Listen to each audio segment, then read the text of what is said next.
नमस्कार दोस्तों, तो आपका स्वागत है अपने यूट्यूब चैनल बिहार बोर्ड तक में।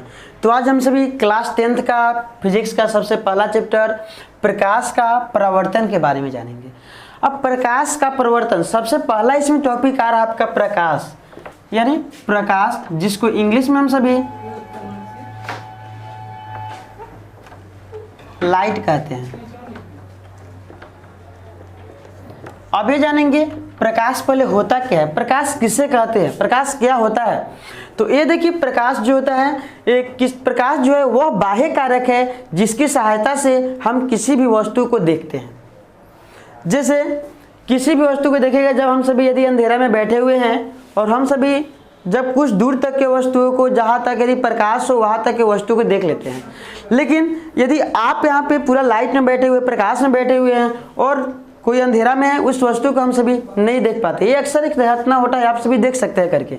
तो पहले दिन में प्रकाश होता था। प्रकाश जो है लिखेंगे प्रकाश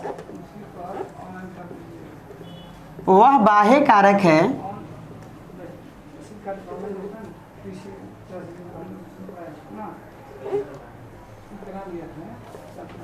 जिसकी सहायता से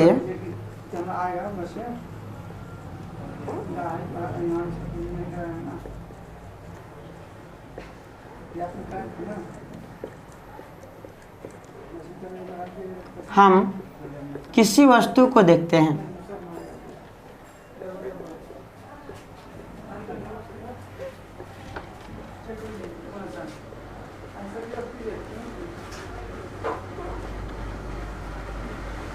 चलिए, तो अभी हम देखें कि प्रकाश जो है वह बाह्य कारक है जिसकी सहायता से हम किसी भी वस्तु को देखते हैं।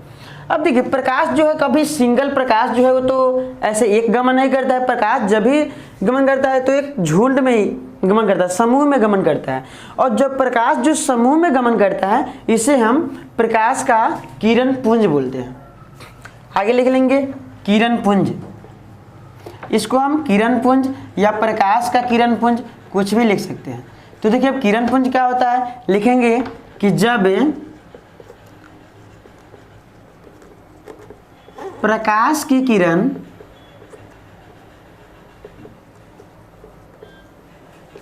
समूह में गमन करती है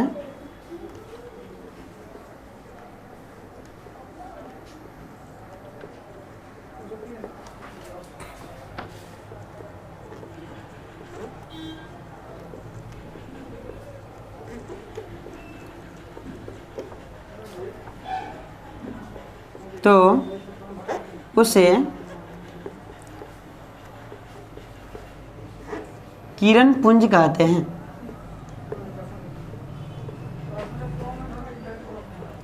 अभी देखिए कि प्रकाश का किरण पुंज, जब प्रकाश की किरण क्या करती है, जब समूह में गमन करती है तो इसे क्या कहते हैं, प्रकाश का किरण पुंज कहते हैं।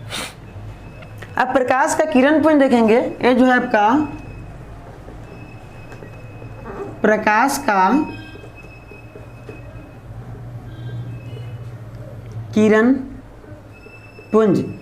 तो प्रकाश का किरण पुंज जो है ये 3 प्रकार की होती है। पहला क्या बोलते हैं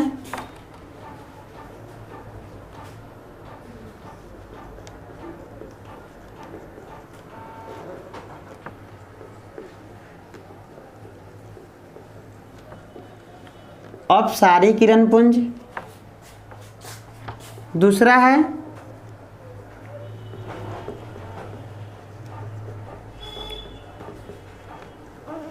अभिसारी किरण पुंज,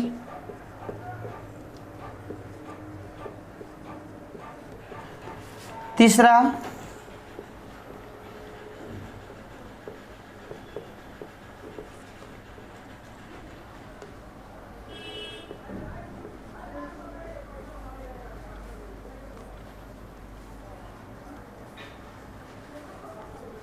समानांतर किरण पुंज।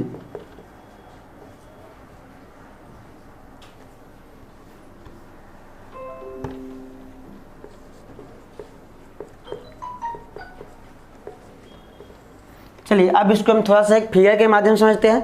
अपसारी, अपसारी का मतलब होता है प्रकाश की किरण चारों ओर से आकर और एक बिंदु पे क्या होता है कि पड़ती है, एक बिंदु पे एक जगह से निकलकर चारों ओर फैलती है। जैसे यहाँ पे एक हम कोई मान लीजिए यहाँ पे कोई प्रकाश का एक केंद्र हो गया और यहाँ से कोई एक प्रकाश की किरण क्या किया कि पूरा चारों दिशा में निकला और चारों दिशा में यहाँ पे क्या किया कि फैल गया।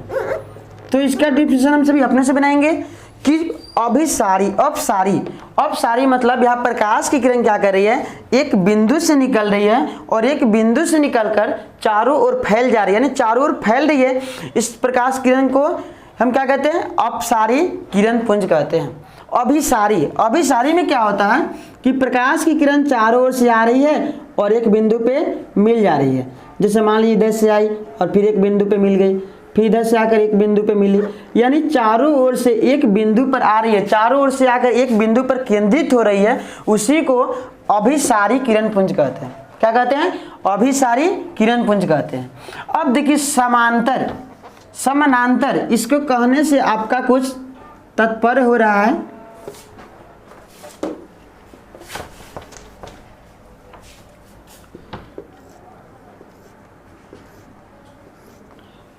समांतर, अब देखेंगे समांतर कहने का मतलब, समानांतर का मतलब भी होता है समान अंतर, यानी दो किरण के बीच की दूरी क्या होती है, समान होती है। वो यानी एक दूसरे को कहीं प्रतिच्छेद नहीं करेगी, यानी कहीं नहीं काटेगी।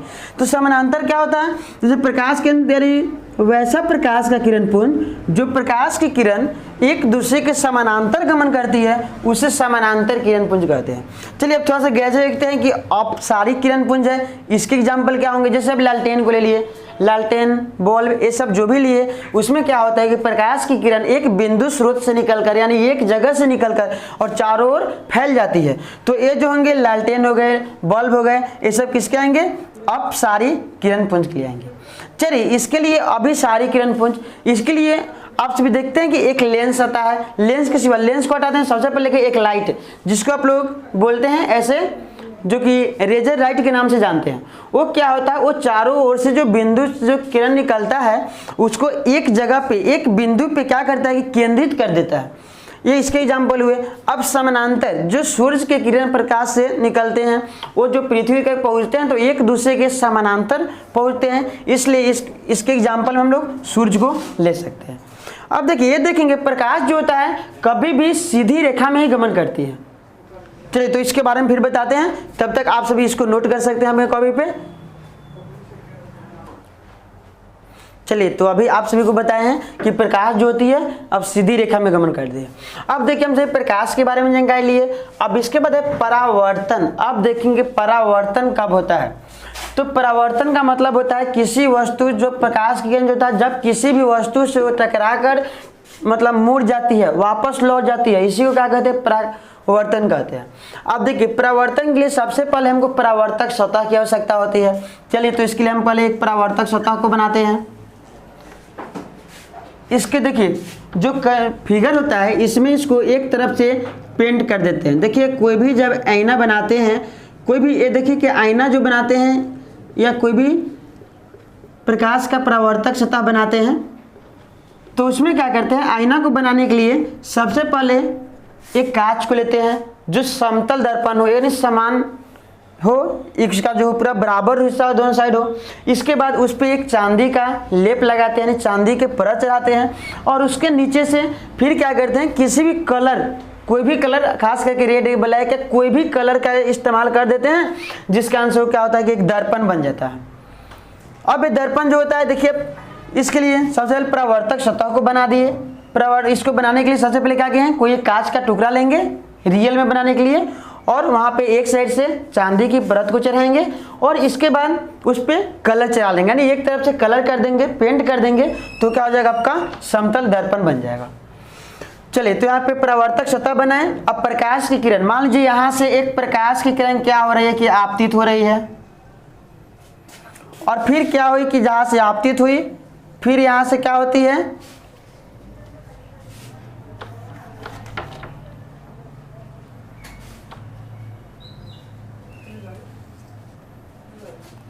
देखिए जैसे आई प्रकाश की किरण वैसे ही पुनः आपस लौट गई।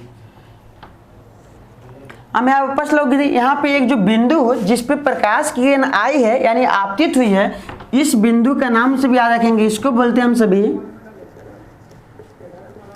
आपतन बिंदु। क्या बोलेंगे? आपतन बिंदु। तो यहाँ आपतन माने प्रकाश की किरण आपतित होती है, मतलब आई है, इसलिए इसको नाम क्या रखे हैं? आपतन बिंदु कहते हैं। इसको परावर्तक सतह भी बोल सकते हैं, क्या किसी सतह पे प्रकाश की किरण आपतित हुई है। चलिए अब इसके बीच में एक हम लंब खींचते हैं। लंब को जो है ना ऐसे हम सभी क्या करते हैं, फिगर में लंब को ऐसे ही डैश डैश करके दिखाते हैं। इसका हम कुछ नाम रख लेते हैं, जैसे इसका नाम जो हम दर्पण लिए हैं इसका नाम हम रखे हैं यहाँ पे एम और एन नाम रखे हुए हैं। यहाँ पे एम एन मेरा एक क्या हुआ कि दर्पण अपरावर्तक सतह हो गया। इसका जो किरण हो इसका हम नाम रख लेते हैं, मान लीजिए इसका नाम हो गया ए बी सी, और जो बिंदु है इसका नाम ओ रख लेते हैं। तो देखिए अब इसको डिफिनेशन कैसे देंगे। ये जो किरण है यानी आने वाली किरण है, किसी भी सतह पे आने वाली या पड़ने वाली जो किरण होती है इसी को हम लोग आपतित किरण कहते हैं। क्या कहते हैं? आपतित किरण। चलिए इसको मतलब ऐसे करेंगे कि लिखने कोई जरूरी नहीं, डायरेक्ट अपने दिमाग में इसको ऐड करेंगे। क्या हुआ है आपका, यानी किसी भी सतह पे आने वाली किरण हो यानी पड़ने वाली किरण हो उसी को बोलते हैं आपतित किरण कहते हैं। अब देखिए परावर्तित किरण, ये जो किरण है ये परावर्तित और इसको हम लोग बोलते हैं परावर्तित। क्या लेंगे? परावर्तित किरण। जब प्रकाश की किरण किसी सतह से टकराकर पुनः वापस लौटती है तो इसे हम लोग क्या बोलते हैं? परावर्तित किरण कहते हैं। और ये जो डैश डैश का चिन्ह दिए हैं इसको हम सभी अभिलंब कहते हैं। देखिए मैथ जब आएंगे तो मैथ में इसको हम लोग लंब बोलते हैं, दो बिंदु के बीच जो रेखा खींचते हैं बीचे बीच जो लंब डालते हैं। लेकिन साइंस में अब यहाँ पे हम अभिलंब बोलते हैं। अभिलंब का डिफिनेशन कैसे देंगे? देखिए तो एक कौन किरण है? ये क्या है? आपतित किरण है। और ये क्या है? परावर्तित किरण है। क्या है? परावर्तित किरण है। तो देखिए इसके बीच में है ना ये, इसलिए यहाँ पे बोलेंगे कि आपतित किरण और परावर्तित किरण के बीच खींचे जाए जो लंब होता है इसे क्या कहते हैं? अभिलंब कहते हैं। फिर से देखेंगे एक बार, आपतित किरण और परावर्तित किरण। आपतित किरण और परावर्तित किरण के बीच खींचे गए लंब को अभिलंब कहते हैं। ये जो यहाँ पे हुआ कि O और B जो हुआ ये अभिलंब हुआ। देखिए यहाँ से कुछ कोण भी बन रहा है। अब देखेंगे कौन सा कोण बन रहा है, एक यहाँ कोण बन रहा है और एक यहाँ कोण बन रहा है। अब देखिए कोण क्या कह रहा है, इस कोण का नाम देखिए क्या होता है, एक क्या है? आपतित किरण है और ये अभिलंब है। और आपतित किरण और अभिलंब के बीच जो कोण बनता है इसको हम लोग बोलते हैं आपतन कोण। इसको ये जो हो गया आपका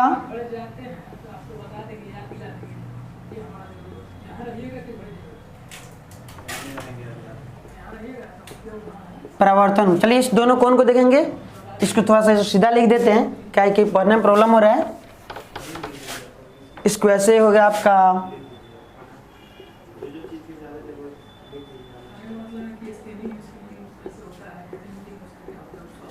आपतन कोण।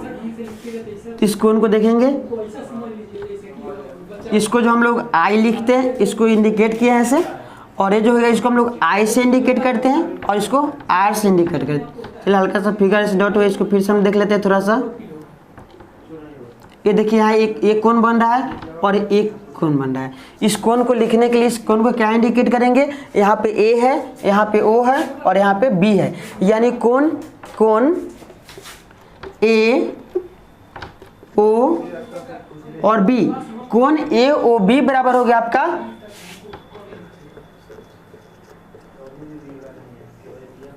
आपतन कोण। कोण ए ओ बी जो मेरा क्या हुआ? आपतन कोण हुआ। और आपतन कोण को हम सभी आई से इंडिकेट करते हैं। क्या करते हैं? आपतन कोण को आई से इंडिकेट करते हैं। तो इसका आपतन कोण का डिफिनेशन कैसे देंगे? आपतित किरण है ये और ये अभिलंब है, तो बोलेंगे आपतित किरण और अभिलंब के बीच जो कोण बनता है इसी कोण को आपतन कोण कहते हैं। चलिए आगे देखिए परावर्तन कोण क्या होता है। तो परावर्तन कोण जो है परावर्तित किरण और अभिलंब। तो परावर्तित किरण और अभिलंब के बीच जो कोण बनता है इसे हम सभी परावर्तन कोण कहते हैं। तो आज हम सभी इसको याद कर लेंगे और इसके बाद जब फिर आपको अगले वीडियो में मिलते हैं तो वहाँ आपको बताएंगे परावर्तन के नियम क्या होता है और किसका प्रतिबिंब कैसे बनता है और ऐसा क्यों बनता है, इसके बारे में फिर अगले वीडियो में मिलते हैं। तो यदि हमारा वीडियो आपको अच्छा लगे तो मेरे चैनल को लाइक करें, सब्सक्राइब करें और शेयर करना ना भूलें।